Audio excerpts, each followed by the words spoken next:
ایک بزرگ کی بات لکھی جو تابعی ہیں، وہ فرماتے ہیں کہ ان بزرگوں کا طریقہ یہ تھا کہ وہ لوگوں سے چھپ کے پہاڑ کے پیچھے عبادت کرتے تھے، اور پوزیشن ان کی یہ تھی کہ کسی سے ملتے نہیں تھے، بالخصوص فجر کی نماز سے لے کر عصر کی نماز تک بکریاں رکھی ہوئی تھیں، ان کو چراتے رہتے تھے فرات کے کنارے اور نفل پڑھتے رہتے تھے۔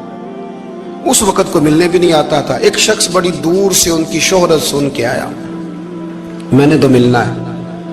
لوگوں نے کہا وہ اس وقت نہیں ملتے، ناراض ہوتے۔ اس نے کہا اللہ کا بندہ ہے نا، ناراض ہو بھی جائے گا تو لمبا ناراض رہے گا نہیں، اللہ والے جلدی راضی ہو جاتے ہیں۔ پہنچ گئے۔ اب وہ بابا جی نماز پڑھ رہے تھے تو کہتے میں نے عجیب منظر دیکھا کہ بابا جی فرات کے کنارے نماز پڑھ رہے ہیں اور ایک بھیڑیا ان کی بکریوں کی حفاظت کر رہا ہے۔ سبحان اللہ۔ کہتے میں حیران رہ گیا کہ بھیڑیا تو بکریاں کھایا کرتا ہے اور یہاں چرا رہا ہے۔ کہتے میں جب گیا تو بابا جی نوافل میں مشغول تھے، مجھے دیکھ کے کہنے لگا اس وقت کیوں آئے؟ میں نے کہا حضور اگر آئے گیا ہوں تو پھر مہربانی کرے قبول فرما لیں۔ میں بیٹھ گیا تو میں نے کہا حضور یہ بھیڑیا بکریاں چرا رہا ہے، بھیڑیا اور بکریے کی صلح کب سے ہو گئی؟ تو فرماتے ہیں لمبی تقریر نہیں، ہلکا سا جملہ۔ فرمانے لگے جب سے بکریوں کے مالک نے رب سے صلح کر لی ہے نا، تب سے بھیڑیوں نے بھی بکریوں سے صلح کر لی ہے۔ بکریوں کے مالک نے رب سے صلح کر لی، گناہ چھوڑ دیے، اس کی فرما برداری میں آ گئے۔ اب پھر اسے بکریاں چلانے کی ضرورت نہیں رہی، بکریاں نہ اب بھیڑیا چراتا ہے۔ کہتے ہیں میرے اوپر کپ کپی طاری ہو گئی بزرگوں کی بات سن کے، اور مجھے پیاس لگی اور خواہش آئی کہ پتہ نہیں اب بابا جی کچھ کھلائیں پلائیں گے بھی کہ نہیں، بابا جی کچھ کھلائیں گے بھی کہ نہیں۔ کہتے میرے دل میں خیال تھا تو بزرگوں نے ایک لکڑی کا پیالہ، ان کے پاس وہ غار میں بیٹھے تھے تو ایک چھوٹا سا پتھر تھا، اس کی ڈھلان بنی ہوئی، بابا جی نے اس کے نیچے لکڑی کا پیالہ رکھا، وہ رکھا ہی تھا تو وہ دودھ سے بھر گیا۔ کہتے انہوں نے مجھے دیا تو ٹھنڈا اور میٹھا دودھ، میری طبیعت خوش ہو گئی۔ بابا جی نے دوبارہ وہی پیالہ اسی جگہ رکھا تو شہد سے بھر گیا۔ 1000 سال پہلے داتا صاحب لکھ رہے ہیں، کہتے مجھے دیا۔ میں نے فوراً کہا، میں نے کہا حضور یہ دودھ تو گائیں بھینس دیتی ہے، پہاڑوں سے تو نہیں نکلا کرتا، اور شہد تو شہد کی مکھیاں دیتی ہیں، پتھروں سے تو نہیں نکلتا، یہ آپ کہاں سے نکال رہے ہیں؟ تو کہتے ہیں وہ قرآن مجید پڑھنے لگے۔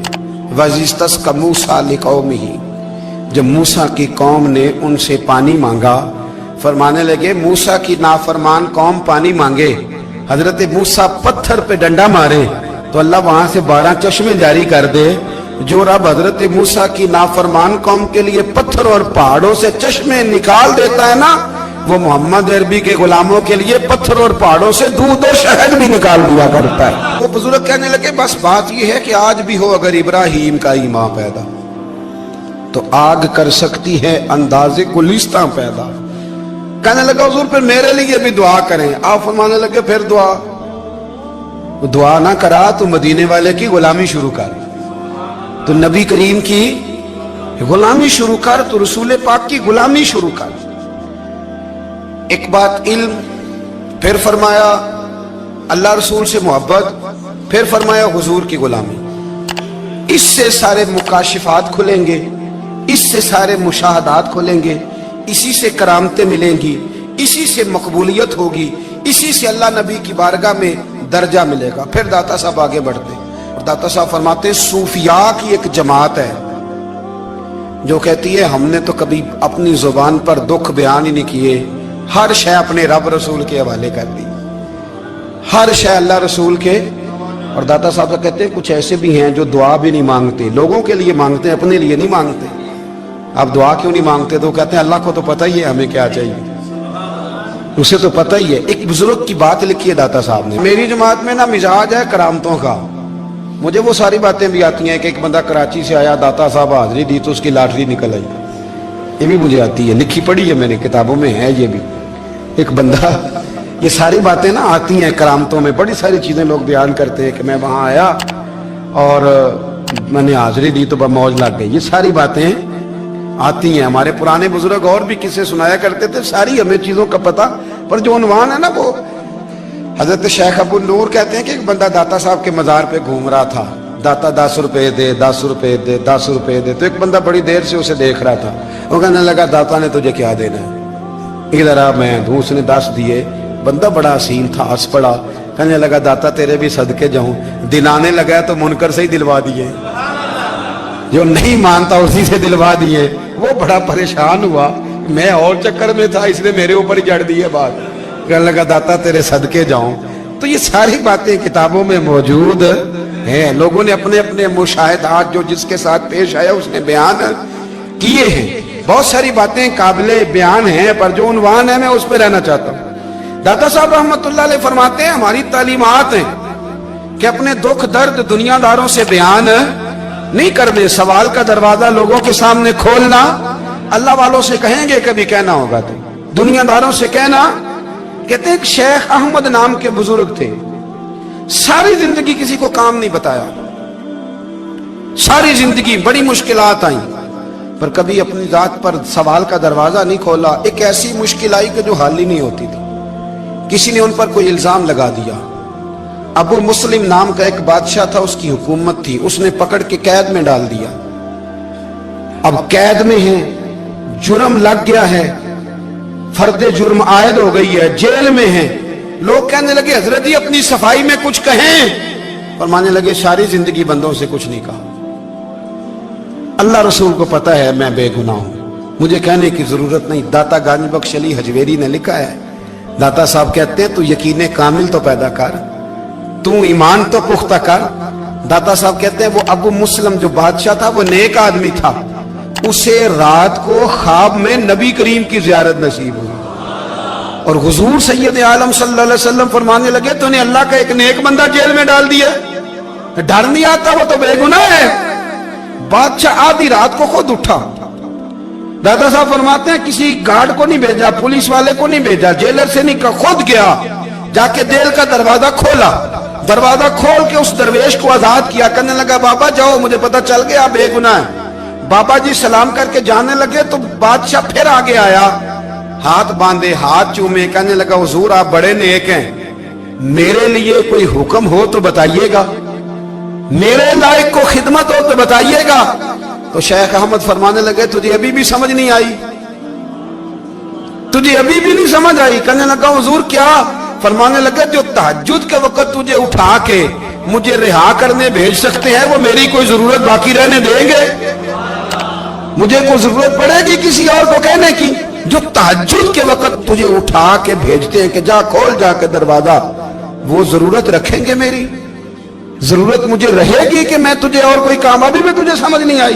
तो दाता अली अजमेरी रहमतुल्लाह अलैह फरमाते हैं असल में हमारी तबीयत है, हमने बंदों से दिल लगा लिया है। दिल अल्लाह रसूल से लगाओ, किसी बंदे से लगाना तो उससे लगाओ जो अल्लाह वाला हो।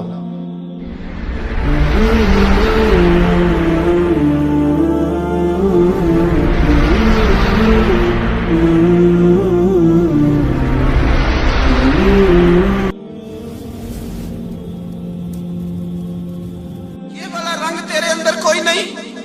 अबू सुफियान आए उन दिनों जिन दिनों हालात बड़े कठिन थे, इख्तलाफ शिद्दत का था। अबू सुफियान आए हुजूर की बारगाह में। आए किस लिए? मक्के में कहत पड़ गया है, बारिश नहीं होती। उधर उस समामा बिन असाल यमामा कबीले के सरबराह कलमा पढ़ के मुसलमान हो गए। सारी गंदम उस कबीले से आती थी। समामा कहने लगा तुम मेरे मुस्तफा को नहीं मानते, कोई गंदम नहीं, भाग जाओ। एक बारिश कोई नहीं, दूसरी गंदम कोई नहीं। अबू सुफियान तड़प के दरे रसूल पे हाजिर हुए। अभी थोड़े दिन गुजरे हैं, ओहद में हुजूर के दांत शहीद किए। अभी थोड़े दिन गुजरे हुजूर को सताया है। अभी थोड़े दिन गुजरे हजरत अमीर हमजा का कलेजा निकाल के चबाया है। अभी थोड़े दिन गुजरे हजरत अनस बिन नजर की गर्दन काटी। अभी थोड़े दिन गुजरे अब्दुल्ला बिन जहाज के टुकड़े किए। अभी थोड़े दिन गुजरे हुजूर को सताया है, तड़पाया है। पर हजरत अली शेर खुदा फरमाते मैं मानने वाला उस रसूल का हूं, इसके दांत शहीद हो गए। ओहद के अंदर सारी दाढ़ी लहू से भर गई। फरमाते मैं रो पड़ा और मैंने कहा महबूबा आप नहीं मुझसे बर्दाश्त होता, दुआ करें अल्लाह इन पे अज़ाब नाज़िल करे। उठाए हाथ, आप दुआ करेंगे तो अल्लाह तबारक व तआला दो पहाड़ियों में पीस डालेगा। हजरत अली कहते हैं मैंने अर्ज की तो हुजूर ने हाथ उठाए और दुआ क्या दी, अल्लाहुम्मा हदी कौमी फइन्नहुम ला यअलमून। ऐ अल्लाह मेरी कौम को हिदायत दे दे, ये जानते नहीं ये क्या कर रहे हैं। अल्लाह इन्हें हिदायत दे।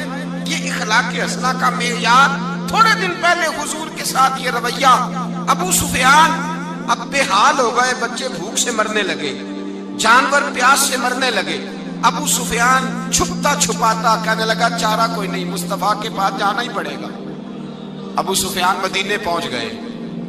जब पहुंचे ना तो अबू सुफियान की अपनी साहिबजादी हजरत उम्मे हबीबा उम्मुल मोमिनीन थी, रसूलुल्लाह की ज़ौजा थी। अबू सुफियान जब आए तो हजरत उम्मे हबीबा के पास सीधे उनके घर गए बेटी से मिलने।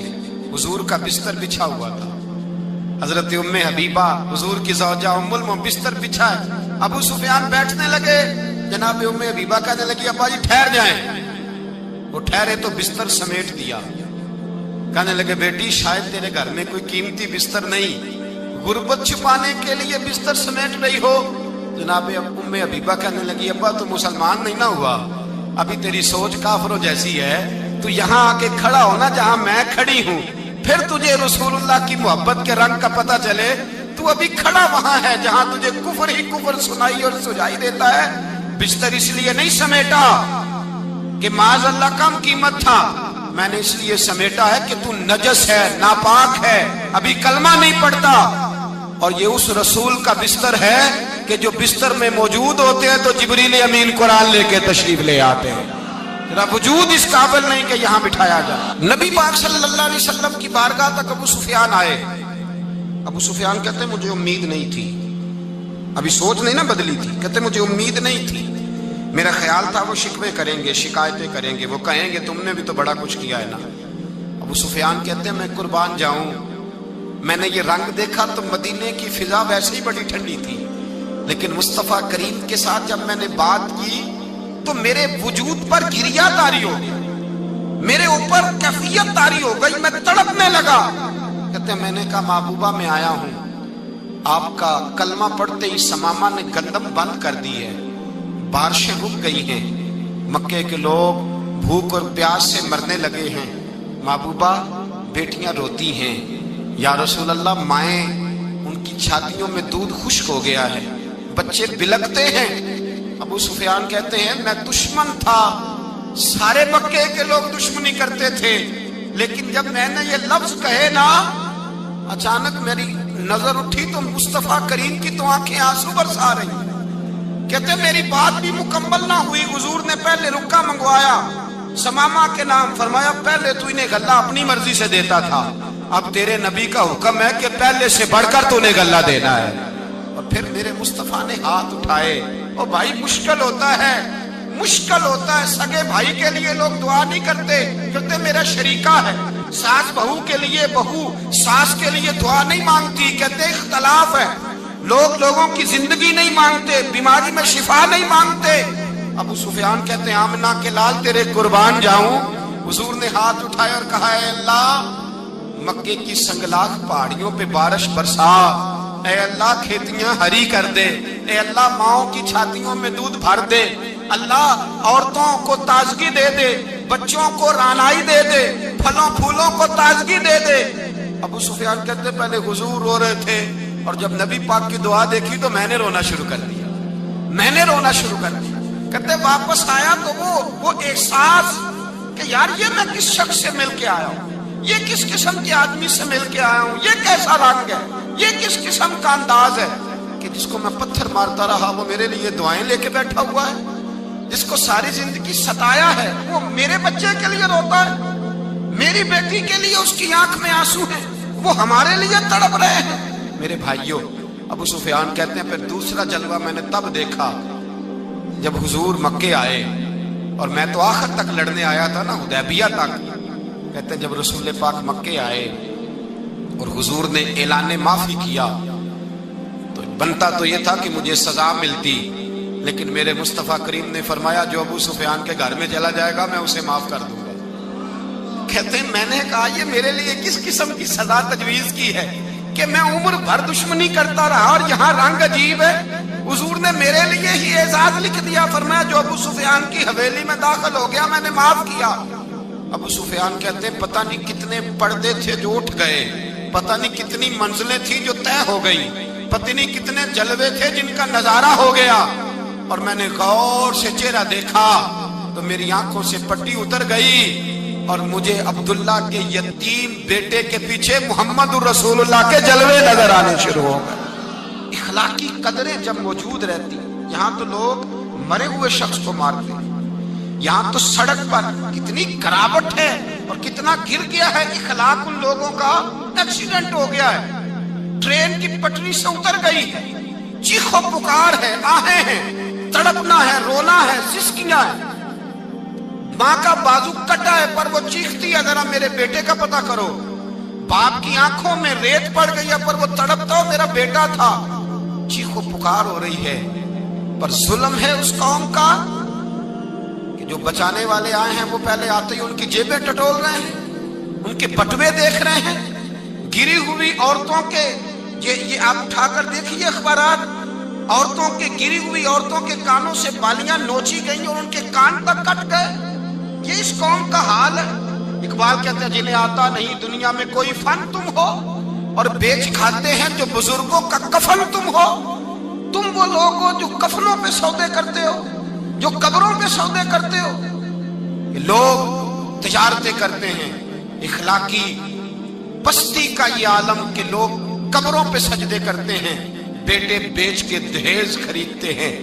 غریب کی بیٹی روز تڑپتی ہے، روتی ہے، روز سسکیاں لیتی ہے کہ کہاں سے وہ دروازہ کھلے گا جب میں بھی جب سہاگن ہوں گی، جب میرا باپ بھی عزت کے ساتھ مجھے رخصت کرے گا۔ اور غریب آدمی بیٹی کی شادی کے بعد اتنا دکھی رہتا ہے، وہ بھی کم ہی لوگ جانتے ہیں، وہ بھی وہی لوگ جانتے ہیں جو اس منظر سے گزرتے ہیں۔ ہمارا اخلاقی معاملہ اس قدر زیادہ تباہی کا شکار ہے۔ میرے مصطفیٰ کریم سید عالم نور مجسم صلی اللہ علیہ وسلم جذبات کا خیال رکھتے، احساسات کا خیال رکھتے، تصورات کا۔ او بھائی، اس سے بڑا اخلاق کا مظاہرہ کہاں سے لینے جاؤ گے؟